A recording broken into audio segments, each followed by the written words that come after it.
pagkaharlika ng NBI sa kung ano-anong mga kaso dahil doon sa pulboronic video. Ang tanong, meron ba kaming krimen na ginawa?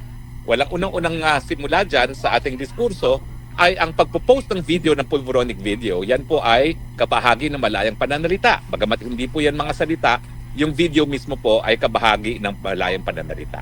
So meron pong presumption na lahat po ng kaso na isasampa na nanunupil sa malayang pananalita, yan po ang presumption ay labag sa ating saligang batas dahil yan ay labag sa ating Bill of Rights. O nga pala po, nandito ako sa downtown Emma. No? So, nagkakape-kape, mag-ice cream, at mag-grocery maya-maya. Pero anyway, ang kinasuhan nila sa akin ay incitement to sedition. Ano ba yung incitement to sedition? Well, meron pong mga pananalita at ang intensyon ay para yung mga nakakarinig ay gumawa ng acts of sedition. Ano ba yung acts of sedition na yan? Tatlo po yan. Una-una, yung para magalit sa gobyerno. Pangalawa, yung para pigilan ang mga gawain ng gobyerno. At pangatlo, yung intensyon na magkaroon ng pagkakagulo sa lipunan. Ano ba ang nangyari doon sa pulboronic video? Meron ba akong ginawa doon para magalit ang tao kahit kanino? Well, sa tingin ko hindi. Kasi hindi naman namin intensyon na galitin ng tao. Ang intensyon namin ay dapat yan ay isang tanong. Yung pagpapakita ng video ay isang tanong. Ikaw ba, Mr. President, ikaw ba ay nasa tamang pag-iisip? Dahil kung hindi ka nasa tamang pag-iisip, paano ka makapagbibigay ng solusyon sa problema ng bayan? So in other words, yung aming pagpapakita ng video ay isang tanong. Nasa sapat ka bang pag-iisip para ikaw ay manungkulan? In fact, ito po ay ang tinatawag na covered by privilege. Bakit? Kasi siya po ay nanunungkulan sa gobyerno. At siya ay merong kapangyarihan bilang Commander-in-Chief para magdeklara ng gera, para magdeklara ng mga price controls, para mag-appoint. Pero kung ang pag-iisip mo ay hindi nasa tamang pag-iisip dahil ikaw ay nasa impluwensya ng droga, paano mo magagampan ang iyong mga katungkulan? Napakadami na pong kaso na sabi ng Korte Suprema, kung ito ay pagpupula sa taong gobyerno, dapat wag balat sibuyas. At ito ay hindi magiging krimen ng libel, lalong-lalo na kung ito ay may kinalaman sa kanyang katungkulan. Ang tanong, ang pagiging bangag ba may kinalaman niya sa pagiging presidente? Abay, syempre, dahil kung ikaw ay nasa posisyon ng presidente, pinakamataas na posisyon sa ating bayan, yung pinakamataas sa sangay ng gobyerno na nagpapatupad ng batas, unang-una, yung paggamit ng droga, yan po ay illegal. Yan po ay labag sa batas. So, paano mo mapapatupad ang batas kung yan ay ikaw mismo ay lalabag? Pangalawa, yun nga po, yung kinakailangan nasa tamang pag-iisip, meron kang tamang judgment. So sa amin, hindi para magalit kay Presidente yung aming intention dyan. Kung hindi, kinakailangan sagutin ni Presidente, ikaw ba ay lumalabag sa batas? Ikaw ba ay nasa tamang pag-iisip? Now, siyempre, yung dalawa pang klase ng sedition, yung pagpigil sa trabaho ng gobyerno, wala naman kaming ganung ginawa, no? Dahil ang gusto nga namin is mapatupad yung trabaho ng presidente na pinapatupad ang ating batas, kasama na yung ating mga batas laban sa paggamit ng droga, no? At hindi na siya mismo ang gagamit ng droga, no? Now, intention din ba namin magkagulo? Ay hindi po. Dahil ang intention namin talaga ay sitahin ang mga taong gobyerno at siguraduhin na sila ay nasa tamang pag-iisip para magawa ang kanilang trabaho. So ibig sabihin, dahil ito po ay isang tanong at sabihin na natin pagpupula sa kanyang kahinaan ng kanyang personalidad at ng kanyang pagkatao, sinisiguro namin na ang pinakamataas na posisyon sa ating bansa ay dapat nasa sapat na pag-iisip para gampanan ang kanyang trabaho. Kaya sa tingin ko, walang intent to commit sedition. Okay.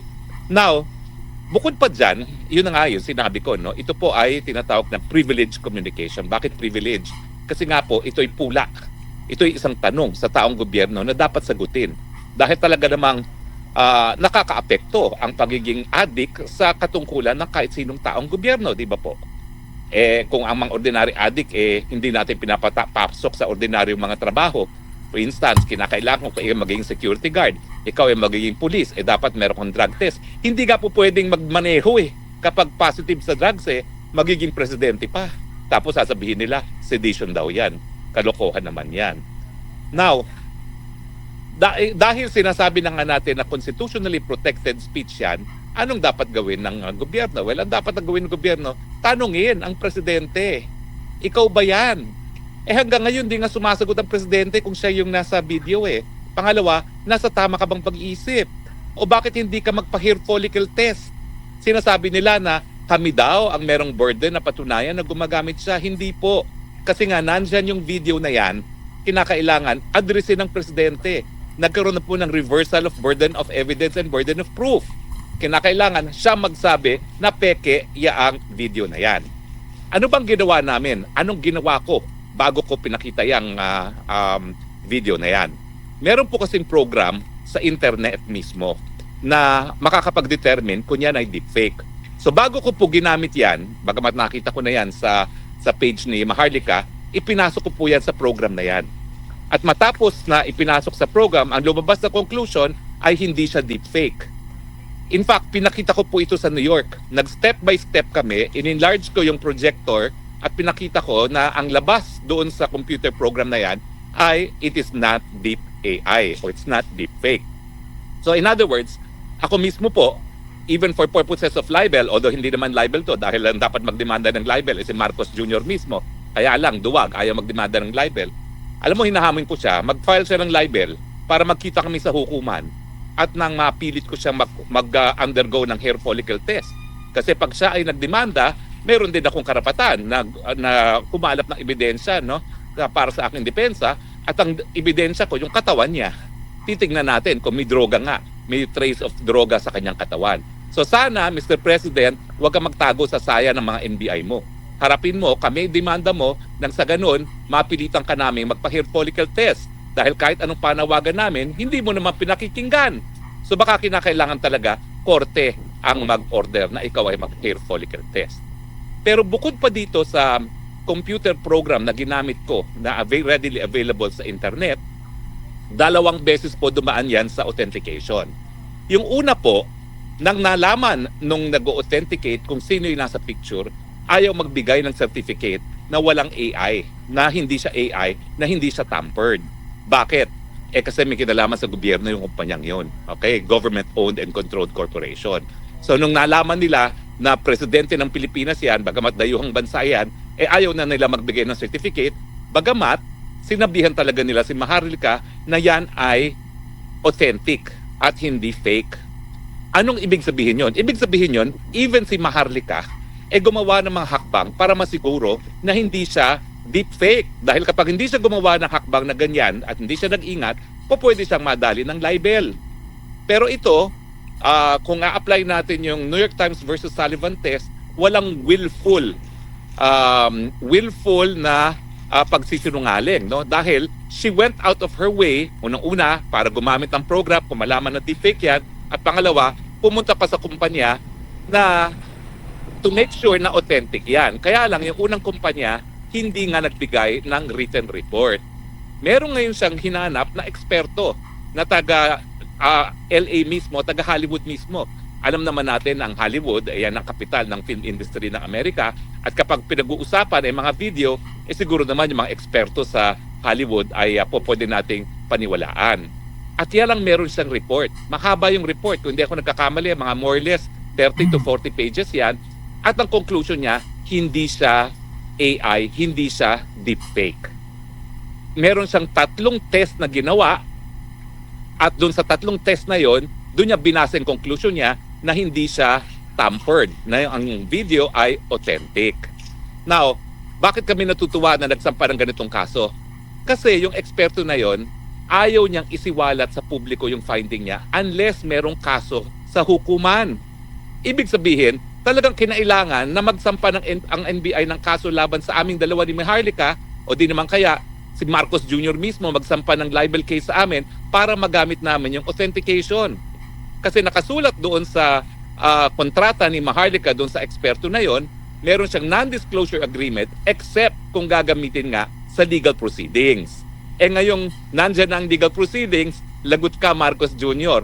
Mababasa ngayon ng buong daigdig ang katotohanan na authentic ang pulvoronic tape. So maraming salamat. Now, kung malaman ng tao yan, na authentic at paniwalaan kasi eksperto naman yung nagsasabi at 2 beses na nagkaroon ng authentication plus meron pang computer program na nagsasabi na authentic siya. O, kung nagalit ang tao, kami ba may kasalanan nun? Hindi. Kasi yung galit na yon, magbubunga yon sa katotohanan na wala palang kakayahan ang presidenteng mamuno. At ang hihingin nila, syempre, na ang presidente magbitiw.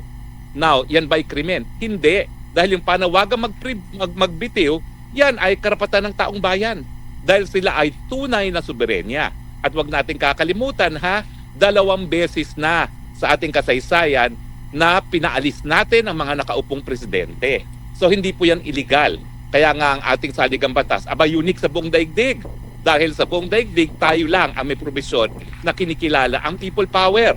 Na tanging taong bayan ang may kapangyarihan na magpalayas, magtsugi, kumbaga, sa mga gobyernong walang kwenta.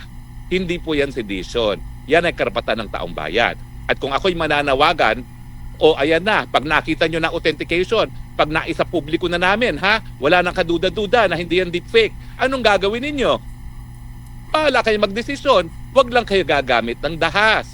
Ang gumagamit ng mga dahas ay gaya ng mga lukulukong, mga trililing na gumagamit ng dahas pero nag-i-stay sa 5-star hotel at sinisimot yung laman ng kitchen. Okay? Yun po ang tinatawag na kudeta. Yung paggamit ng dahas na walang suporta naman ng taong bayan. No? Now, yung aming mga ginagawa ni Maharlika, pwede ba maging seditious yan talaga? Hindi po, miski sabihin na natin may mga ibang tao magagalit. Bakit? Kasi wala pong clear and present danger. Yan po ang importante.